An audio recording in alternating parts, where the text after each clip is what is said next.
ஹாய்ங்க. இன்றைக்கி தாங்க கொஞ்சம் மழை இல்லாமல் இருக்குது. சரி வாக்கிங் போகலாம்னு சொல்லி நம்ம தோட்டத்துக்குள்ளே கொஞ்சம் நடக்கலான்னு நடந்துட்டு அப்படியே பிரேக்ஃபாஸ்ட்டுக்கு கொஞ்சம் கருவேப்பிலை பொறிக்கலான்னு பொறிச்சிட்டு வந்தாங்க. இதுதான் நம்ம வீட்டுக்கு பக்கத்தில் இருக்கிற கார்டனு.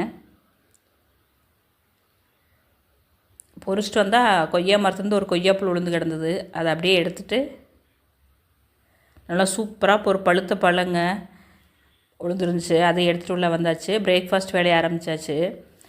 நீங்கள் ஃபுல்லாக மல்லி மிளகு எல்லாம் போட்டு அரைச்சி குழம்பு வச்சாச்சுங்க.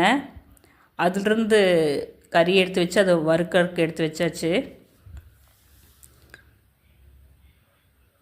எல்லாம் பிரேக்ஃபாஸ்ட் வேலை முடிஞ்சிச்சு. இலை கட் பண்ணலான்ட்டு வந்தாச்சுங்க. இப்போ இலை கட் பண்ணிட்டு வந்துட்டேன். நல்லா சூடாக இட்லி, நாட்டுக்கோழி தண்ணி குழம்பு, நாட்டுக்கோழி வறுவல். மத்தியானம் சாப்பாடு ஒரு நாட்டுக்கோழி பெரட்டல், நாட்டுக்கோழி தண்ணி குழம்புங்க. தேங்க்யூங்க.